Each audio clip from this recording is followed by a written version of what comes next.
The world used to be well organized. We had three automotive heavyweights: the USA, Europe, and Japan. Over the years, places like Australia, South America, Southeast Asia, and Russia made a few noises, and the last decades or so, South Korea and China are stepping into the picture. But Africa? It suddenly all gets quiet. Can you name any African car company? Welcome everyone to episode 73 of the Automotive History series. We're going down an aisle to find the source of the African car industry. When you take Africa as a continent, you'll see that quite a few countries and regions have a car industry to some degree. The northern and southern parts of the continent have quite a few car companies, although it should be noted that most of them are local assemblers for foreign car makers. For instance, in Morocco, the Somaka company is a local assembler for French Renault. The same can be said about the Egyptian Gabur Group, which is building cars under the license of Hyundai and Mazda, as well as a few Chinese car companies. The same can be said about the Egyptian Persana Motors. On first glance, some of the cars appear to be genuine Egyptian models with their own styling and badging, until you find out they're simply rebadged cherry models from China. And then there is South Africa, arguably the number one country on the African continent that has a pretty sizable car industry and history. Among the established brands, there are foreign players like General Motors, but also a few unique South African brands, including Ranger from the 1970s, which I made a video about, and Birkin, a kit car builder. But I want to go deeper than that. As I mentioned before, I want to look for entirely unique African brands that are built locally and made by and for Africans. Join me on a road trip into Africa's heartland. So, I just left the boat in the port of Casablanca, Morocco. I've made a few calls, and on the pier, a beautiful Laraki Sahara is waiting for me. The Sahara is a hypercar, or really an ultra car, if the term could be applied.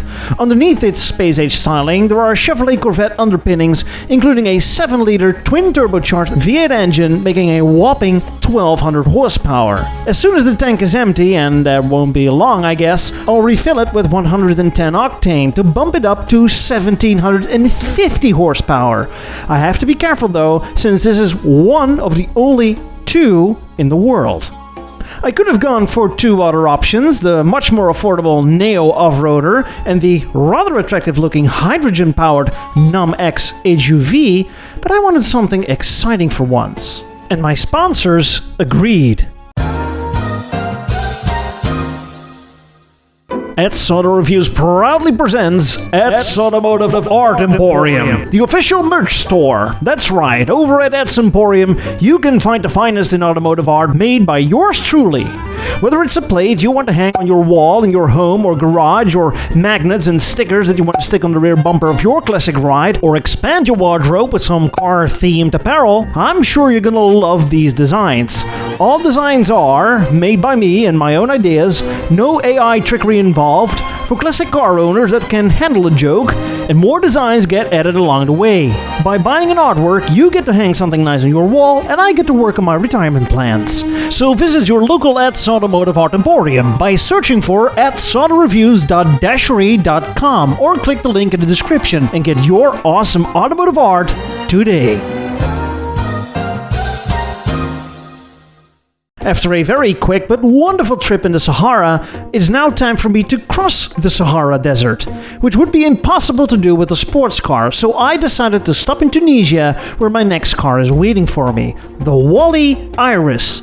Which is funny, as Iris is also my girlfriend's name, which is interesting because usually I don't write Iris, but Iris does write me.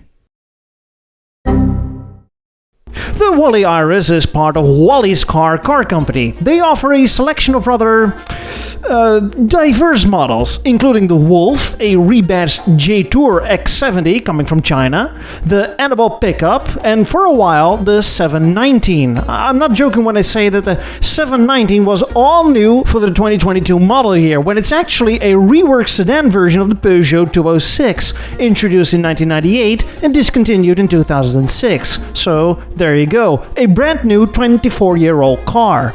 But back to my rental, a Wallys Iris off-roader. I think its 82 horsepower, 1.2-liter 3-cylinder outsourced from Peugeot would definitely get me across the Great Sandbox to my next destination. After a long trip through the scorching hot Sahara Desert, I've arrived in Ghana. There my next ride is waiting for me, made by the Katanka Automobile Company Ltd. or Limited. I must say, finding the source of the Nile was easier than working my way through their website. I can't for the life of me figure out whether they sell cars or web-based applications. But the description on the website really won me over. The looks of the cars is described as dynamically scale wireless leadership whereas optimal e-business. Progressively restore sustainable methodologies through 2.0 markets. Right. I thought the Omama pickup would be a great fit to cross through the heartlands of Africa, and after reading that the pickup appropriately visualized interactive partnerships and principle-centered initiatives, dramatically reinvent plug-and-play alignment vis-a-vis intermandated quality vectors, I was absolutely sold. No image was uploaded to support the wonderful capabilities as described in the text, so I clicked the See More button, which sent me to the local Ghanaian eBay. Overall, a 10 out of 10 user experience, I cannot deny. Despite the questionable online experiences, the Omama pickup made by Katanka proved durable. The trip wasn't long, however, as my next stop is Nigeria. I needed some serious set of wheels as I need to cross the dense mid-African jungle to get to my next destination, and so I ordered a car made by the pride of African roads, the Nigerian Innoson Vehicle Manufacturing, or IVM. Is this truly an African car? According to the company, very much so. 70% of its parts is produced locally. I chose the IVM G80, a strong, rugged, all-terrain vehicle with a design that on a scale of a Suzuki Jimny to a Mercedes G-Wagon is a solid Jeep Wrangler. I couldn't help but notice the Chinese stickers everywhere, but that's simply because the entire lineup of IVM are rebadged Chinese cars. In case of the G80, it's a rebadged Beijing BJ80, part of Bayak. IVM also embraces the future by producing an all-electric vehicle. I couldn't find the name over there, but the car looks very familiar to me as it's sold over here in Western Europe as the Dongfeng box.